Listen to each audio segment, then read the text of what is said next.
What is it about paper that is so compelling?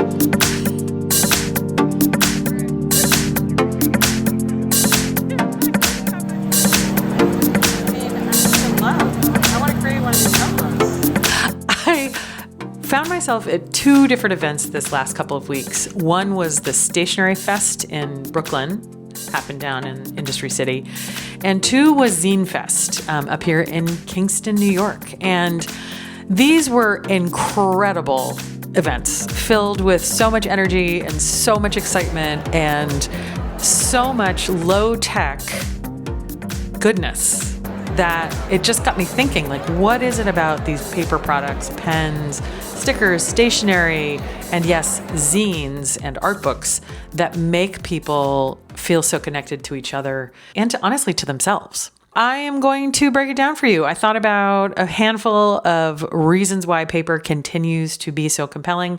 As many of you know, I have kept a physical journal, a written journal for over 40 years, and I have an art journal practice as well. And I just wanted to talk a little bit about why it is that paper is so compelling.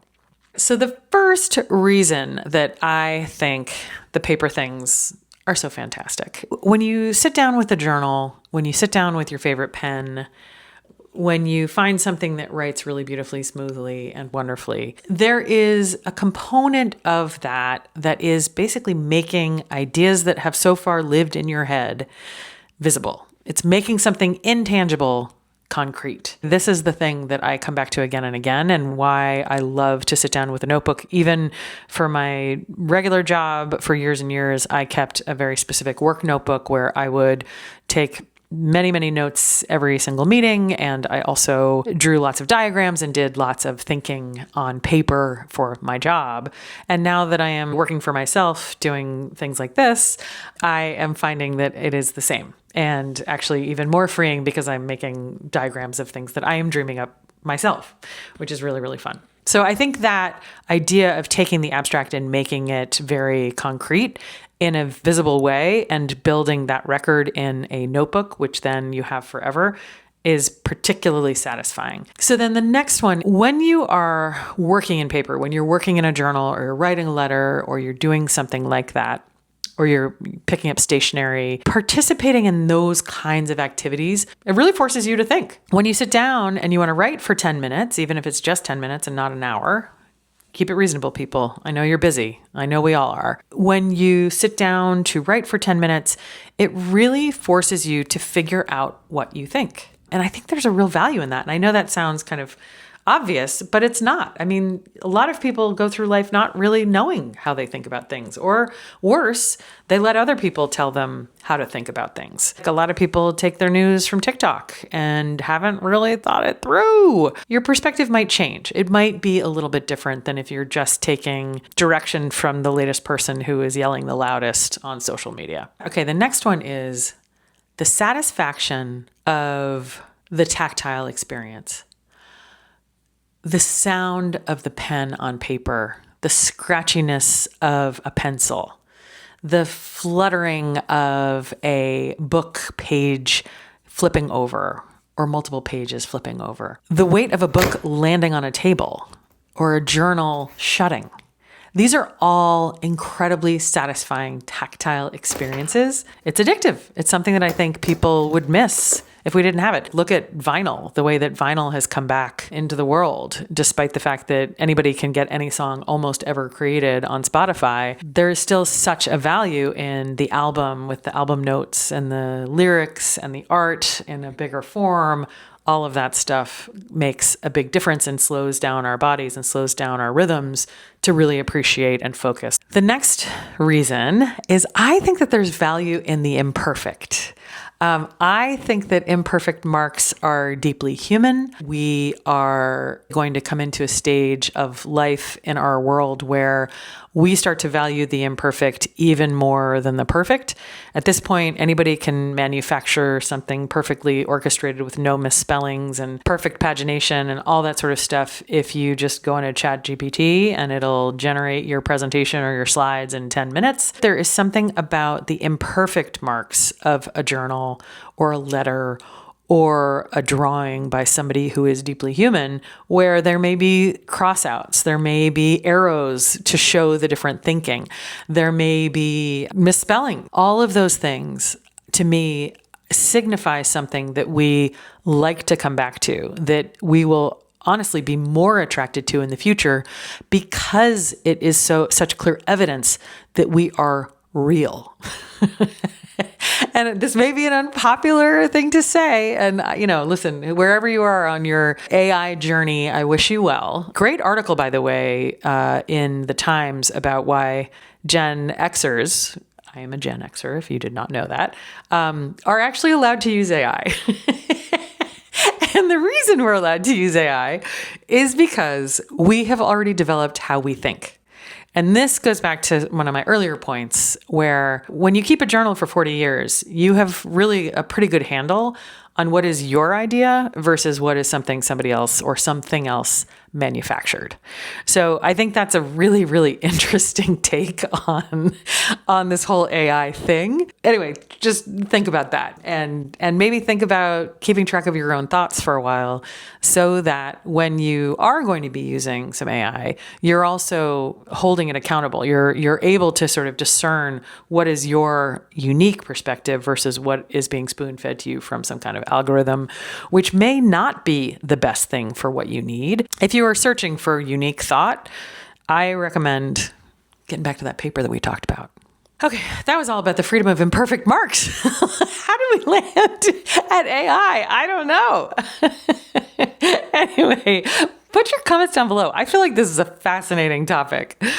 Obviously, one of the big ones that I come back to again and again, both on my channel and in my sketchbooks and in my journals, is I think that they connect us to the past in a really hugely powerful way. And for those of you who have never seen any of my videos before, I did a video about my grandmother and my mother's journals. So I am the caretaker of over 100 years of journaling if I add my own in. It is like a conversation with the past. It is like a conversation with my grandmother and with my mother when I am able to kind of dip into some of those incredible pieces of our family history. I hope that my family, when I am old and gray and when I have gone to the other side, I hope that my son treasures my journals the way I treasure my mom's. That conversation with the past is so powerful and so interesting that I think that is one of the reasons why that's like the promise of what they are going to give you. And so I think that's why people will, buy an extra journal even though they already have 3 on the shelf. Why do people do that? I do it all the time. I bought 2 journals this morning. And I have a lot of journals, let me promise you. But I also use them. I go through many journals. I don't know, I haven't even counted. I probably have over 100 of just my own journals between my written journals and my sketchbooks and art journals. So I do think that there's that conversation with the past and the promise of the conversation of the past. Springing off of that idea, I feel that these paper things, this thinking on paper, is also an invitation to the future. I have kept so many diagrams, ideas, trip itineraries, new business ideas, novel concepts, a memoir, table of contents. Like all of these things are potential futures. And when you keep a journal, you can't help but from time to time imagine alternative futures. And not all of them will come true, but some of them will. That is such a powerful way to start to plan for your future, is to keep a journal, is to have these tools. I think that's why the Hobonichis and the sort of the fancy planners continue to be so alluring and attractive, because they are all about the potential futures. And how exciting is that? Why do people look at these journaling systems? Because they promise a more, organized life, a more successful life, a more enriched life, one where you are really being deliberate and thoughtful about the path that you're on and making strides towards a future state that you find admirable. So I think that that is one of the powers of paper. And yes, you can do this through some app or something like that, but there's something about this, again, made visible, something that sits on your shelf or sits on your bedside table that is just so appealing and so easy to go back to. It makes it easy to build a habit. There's something about paper in today's world that I find to be kind of a great alternative to the disconnection that I feel like many of us feel. One of the crazy things about paper, because it is so imperfect, so human, because it is so private.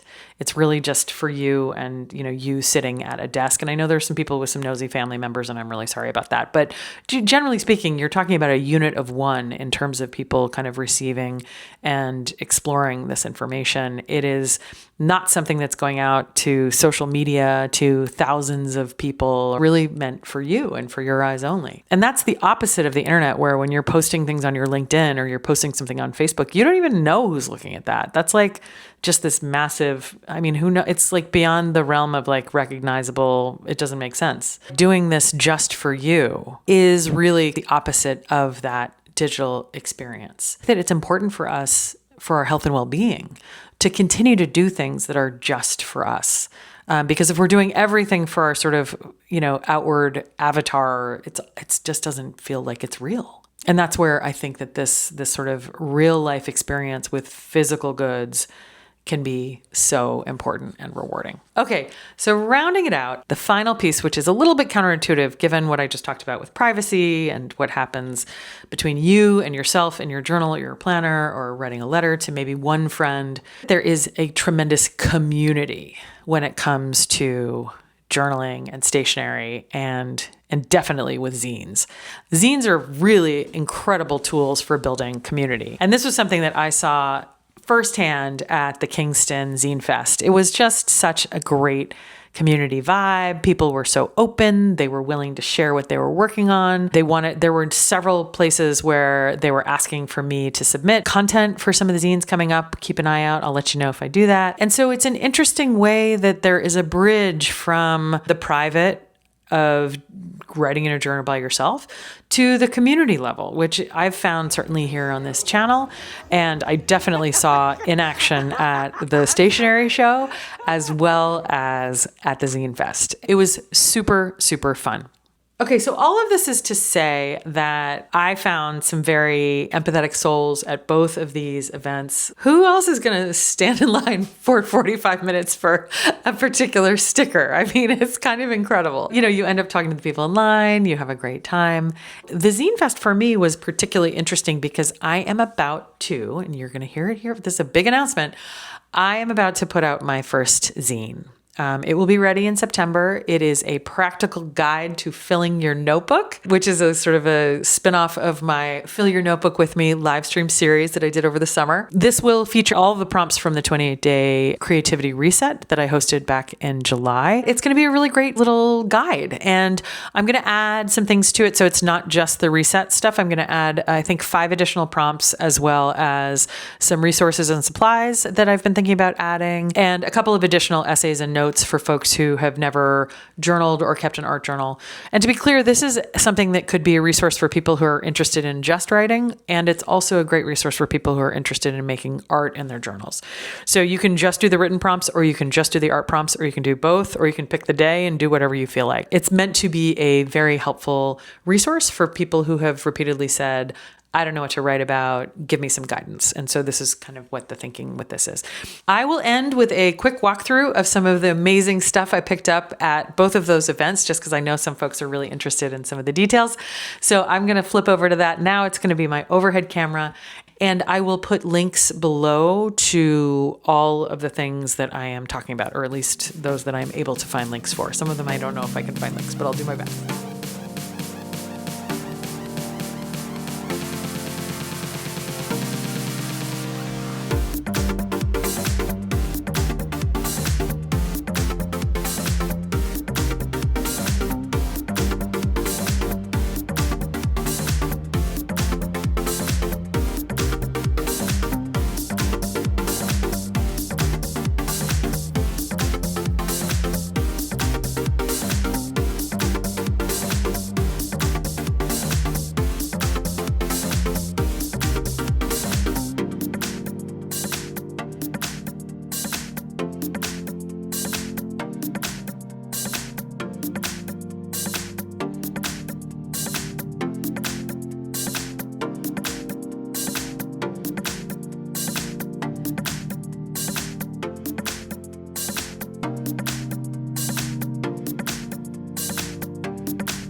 have you been to a stationery show, a pen show, or a zine show? Please comment below if you have done any of these things. I would love to hear how your experience was. If you're interested in trading a zine, let me know, and I will talk to you very soon. Okay. Hello. We are at the New York Stationery, and we're I just got my first Esterbrook pen. It's beautiful. I feel really good. I feel alive.